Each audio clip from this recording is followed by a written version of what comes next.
রানীবাড়ী district Sreebhumi আয়োজিত এই অনুষ্ঠানের মাননীয় সভাপতি সাহেব, মঞ্চের উপবিষ্ট অতিথিবৃন্দ, আমার সঙ্গে আসা আমার শামীম ভাই, এখানে হাসান ভাইও এসেছেন, থেকে শুরু করে বিভিন্ন রাজনৈতিক অরাজনৈতিক ব্যক্তিত্ব প্রমুখকে, অত্র এলাকার স্কুলের শিক্ষক শিক্ষিকা, ছাত্রছাত্রীবৃন্দ, অভিভাবকবৃন্দ এবং এই স্কুলের কর্ণধার আমার ভাই এখানে বসে আছেন।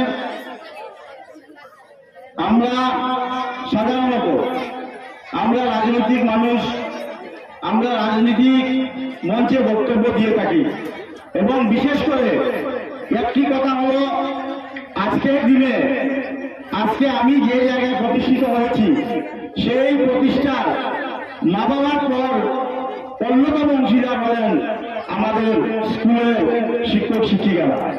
কারণ শিক্ষাই জাতির মেরুদণ্ড, শিক্ষায় যে জাতি যতটুকু অগ্রসর হবে সেই জাতি তত বেশি উন্নতির পথে যেতে পারবে। আজকে এখানে এই স্কুল প্রতিষ্ঠা করে যেভাবে এই এলাকার বিভিন্ন ছাত্রছাত্রীদেরকে শিক্ষায় এগিয়ে নিয়ে যাওয়া হচ্ছে, আমি এখানে বসে বসে শুনেছি এই স্কুলের রেজাল্ট অত্যন্ত ভালো হয়েছে।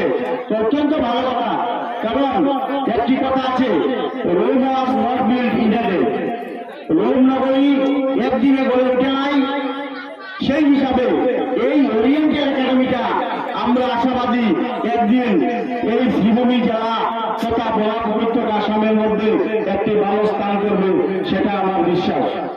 তো যাই হোক, এটা একটা প্রাইভেট স্কুল।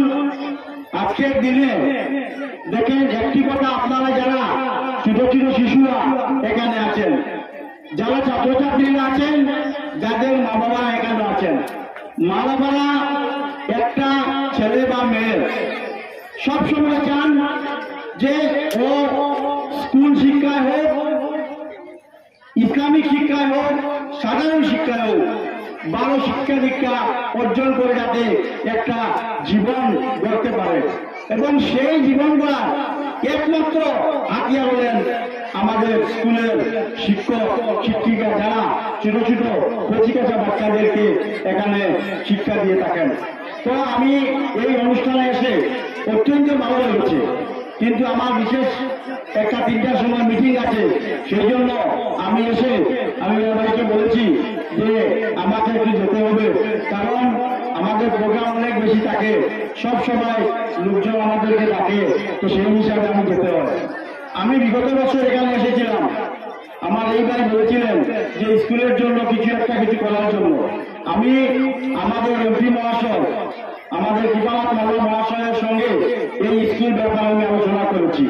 তো উনি এমপি হওয়ার পর বিগত দিনের অডিট রিপোর্ট জমা হয়নি, সেই জন্য আজ পর্যন্ত আমাদের এমপি সাহেবের কোনো ফান্ড আসেনি। তো এমপি সাহেবের ফান্ড আসলে আমি চেষ্টা করব এই স্কুলের জন্য অন্তত কিছু করার। তাছাড়া এমপি সাহেবের সঙ্গে আলোচনা হয়েছে, উনিও আমাকে কথা দিয়েছেন যে উনি একদিন এই স্কুলে আসবেন। তাই বক্তব্য দীর্ঘ আমি করছি না, আমি শুধু এই কথা বলবো, সবাই অন্তত পক্ষে যে আজকে যে বাতাবরণের মাধ্যমে এখানে যারা এই স্কুল থেকে বিদায় নিচ্ছে, কারণ আমরা সবাই একটা চলন্ত গাড়ির যাত্রী। আজকে আপনারা এই স্কুলে আছেন, এই স্কুল থেকে বিদায় নিয়ে অন্য স্কুলে যাবেন, সেই স্কুল থেকে আপনি যখন সেই স্কুলে শিক্ষার দিক দিয়ে সেই স্কুলে পড়াশোনা শেষ হবে, তারপরে আপনি অন্যত্র যাবেন। তো বিদায় বলে কিছু নয়, শুধু সময়ের জন্য এই স্কুল থেকে আপনারা আজকে যারা বিদায়ের অভিনন্দন দেওয়া হবে, আপনারা সাময়িক যাবেন, কারণ আপনারা এই স্কুলের শিক্ষক শিক্ষিকার অন্তরে আপনাদের স্থান আছে এবং চিরদিন থাকবে। তবে আমি একটি কথা বলবো যে অনেক সময় বিদায় যে শব্দটা, আমি গতদিন গান্ধী হায়ার সেকেন্ডারি স্কুলে একটা ফেয়ারওয়েল প্রোগ্রামে ছিলাম। তো আমি নিজে প্রত্যক্ষ করেছি সেই স্কুলের একজন শিক্ষিকা বিদায়ী সভায় ছাত্রীরা যেভাবে সেই ম্যাডামকে জড়িয়ে যেভাবে কান্না করেছে, সেটা প্রত্যেকভাবে দেখলে নিজেরও কান্না আসে। কারণ যাদের কাছে ছাত্রছাত্রীরা শিক্ষা নেন, যে সমস্ত শিক্ষক শিক্ষিকা উপযুক্ত শিক্ষা দেন, এদের প্রতি এদের মা বাবার চেয়ে অনেক বেশি সম্মান বেশি থাকে। আমরা যখন পড়াশোনা করেছি সেই সময়ে অনেক সময় আমরা যখন তোমাদের মতো ছোট ছিলাম, আমরা যখন পড়াশোনা করেছিলাম সেই সময়ে আমরা মা বাবার চেয়েও অভিভাবকের চেয়ে শিক্ষক শিক্ষিকাদের অনেক বেশি সম্মান করতাম, অনেক বেশি ভয় করতাম। সেই সম্মানের জন্য, সেই ভয়ের জন্য আজকে আমরা একটা জায়গায় পৌঁছেছি। সেই জন্য একটি কথা সবার মনে রাখা দরকার যে যারা শিক্ষা দেয় এরাই জীবন গড়া হাতিয়ার, তাদেরকে সম্মান করা উচিত। আজকাল অনেক সময় আমরা সোশ্যাল মিডিয়ায় দেখে থাকি অনেক ছাত্রছাত্রীরা যখন পড়াশোনার জন্য শিক্ষক শিক্ষিকা কোন সময় যখন শাসন করেন, এরা শিক্ষক শিক্ষিকার বিরুদ্ধেও আচরণ করে থাকে। আমরা অনেক সময় দেখি আজকের দিনে আমাদের সময়ে শিক্ষক শিক্ষিকার প্রতি যে শ্রদ্ধা ছিল, যে ভালোবাসা ছিল, আজকের দিনে সেটা অনেক কম পরিলক্ষিত হয়। সেই জন্য আপনাদের কাছে আমার অনুরোধ, অন্ততপক্ষে যতদিন স্কুলে পড়াশোনা করবেন, যাদের কাছে পড়াশোনা করবেন, শিক্ষক শিক্ষিকা তাদেরকে উপযুক্ত সম্মান করবেন। আমি যখন ছোট ছিলাম, যখন আমি প্রথম স্কুলে যাই, আমার আব্বা সেই সময়ে আমাদের গ্রামে একটা স্কুল তৈরি করেছিলেন। সেই স্কুলের প্রধান শিক্ষক ছিলেন সুকুমার দেবনাথ। উনি একটা স্কুল শুরু করেছিলেন। আমরা কয়েকজন প্রথমে সেই স্কুলে পড়াশোনা করেছি।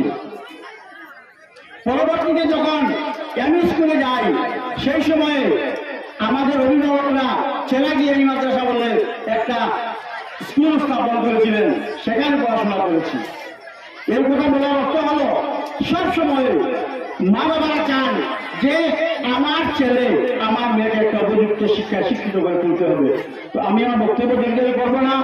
আমি এই কথা বলবো যে আমি রাজনীতির সঙ্গে সম্পর্কযুক্ত মানুষ, আমি দক্ষিণ করিমগঞ্জের রাজনীতির সঙ্গে সম্পর্কিত মানুষ। আমি 2011 সালে বিধানসভা প্রতিদ্বন্দ্বিতা করেছিলাম এবং সেই 11 সাল থেকে আজকের দিন পর্যন্ত আমি দক্ষিণ করিমগঞ্জের মানুষের সুখ দুঃখে এবং যে কোনো অনুষ্ঠানে যখনই আমাকে ডাকা হয় আমি সেখানে উপস্থিত হয়ে সেই অনুষ্ঠানে যারা আয়োজন করে তাদেরকে অনুপ্রাণিত করার চেষ্টা করি। এই এলাকা দক্ষিণ করিমগঞ্জের সঙ্গে যুক্ত হয়েছে। আমার সাধ্য মতো আমার প্রয়োজনে যখনই এই এলাকায় এই স্কুলের কোনো প্রয়োজন হবে আমাকে ডাকবেন, ইনশাআল্লাহ আমি উপস্থিত হব এবং আমার যথাসাধ্য চেষ্টা করে যাব। এই কথা বলে সবাইকে ধন্যবাদ দিয়ে, বিশেষ করে এখনই আমার এই অনেক নিকটাত্মীয় সোশিয়াল ওয়ার্কার মাস্টার সাহেব এখানে এসে উপস্থিত হয়েছেন। উনি সমাজের জন্য অনেক কাজ করেন। তো আমি আমার বক্তব্য দীর্ঘায়িত না করে আপনাদের কাছে আমি ক্ষমা প্রার্থী। আমার 3টার সময় একটা মিটিং আছে, চলে যেতে হবে।